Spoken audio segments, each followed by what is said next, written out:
Assalamualaikum warahmatullahi wabarakatuh. Bagaimana kabarnya anak-anak kelas 9A dan 9B? Tentunya kalian semua sehat walafiat dan terus semangat dalam belajar.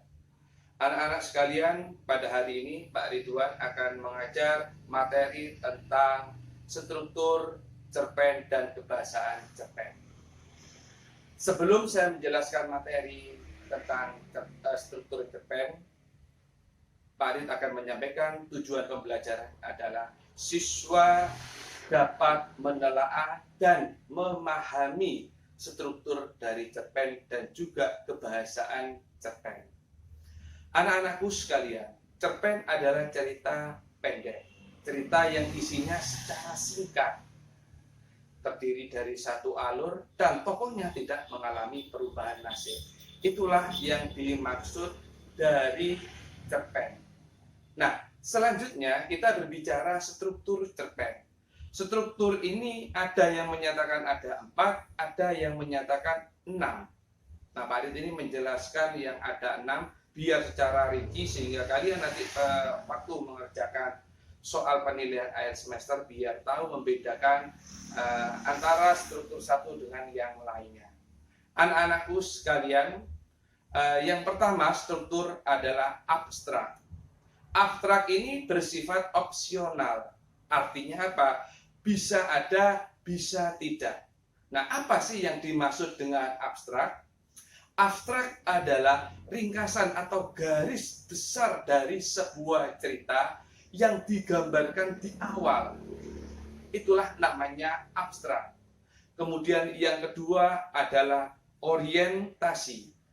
Orientasi adalah pengenalan latar dan tokoh, di mana biasanya dalam sebuah cerita itu ada yang disebut dengan prolog. Nah, prolog itulah yang disebut dengan orientasi, mengenalkan nama-nama tokoh yang akan terlibat dalam sebuah cerita.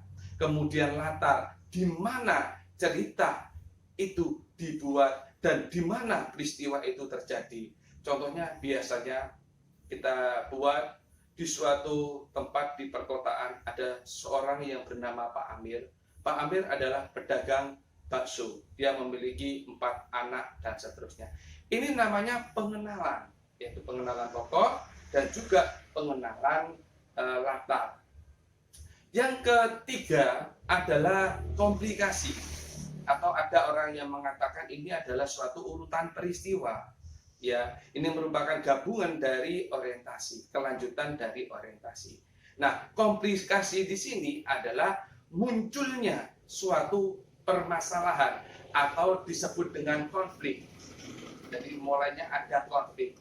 Contohnya misalkan, ya, ketika Pak Amir berjualan, dia bertemu dengan para preman. Dia merasa ketakutan. Nah, ini disebut dengan komplikasi, ya, munculnya suatu masalah. Kemudian berikutnya, yang keempat adalah evaluasi.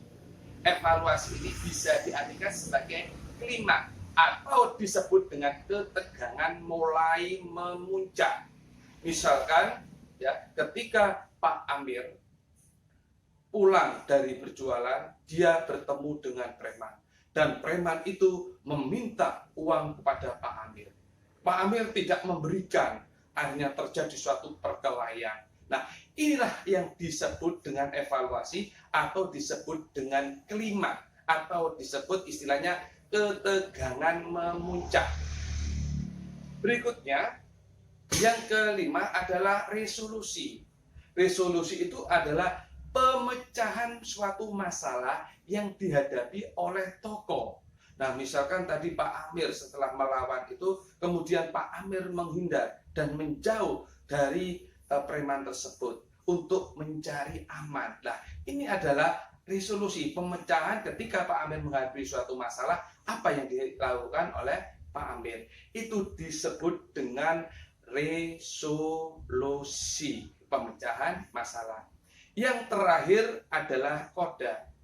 Koda ini ya sama dengan tadi yang disebut dengan abstrak, atau ya koda ini bersifat opsional. Kalau lihat perhatikan dalam struktur cerpen opsional itu ada dua, yaitu abstrak dan koda. Nah, koda di sini adalah berupa pesan moral. Apa yang kita dapatkan dari sebuah cerita tersebut. Nah, itulah yang disebut dengan koda. Sehingga apa? Menjadi pesan moral bagi kita untuk dalam kehidupan sehari-hari.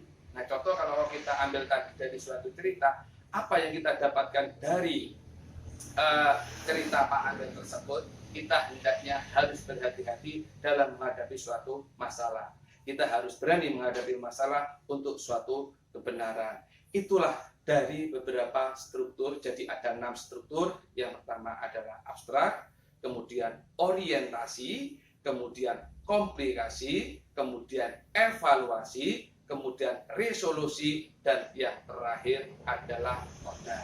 Itulah penjelasan dari Pak Rin tentang masalah struktur dari suatu cerpen. Tolong dipahami, kalau ada sesuatu yang perlu kalian catat, sehingga nanti harapan kita waktu-waktu mengerjakan soal penilaian akhir semester, kalian bisa mengerjakan dengan benar dan tepat. Mungkin ini yang bisa Pak Arit sampaikan. Selamat belajar, mudah-mudahan apa yang saya sampaikan bisa diterima dengan baik. Saya akhiri, wabillahi taufiq wal hidayah. Wassalamualaikum warahmatullahi wabarakatuh.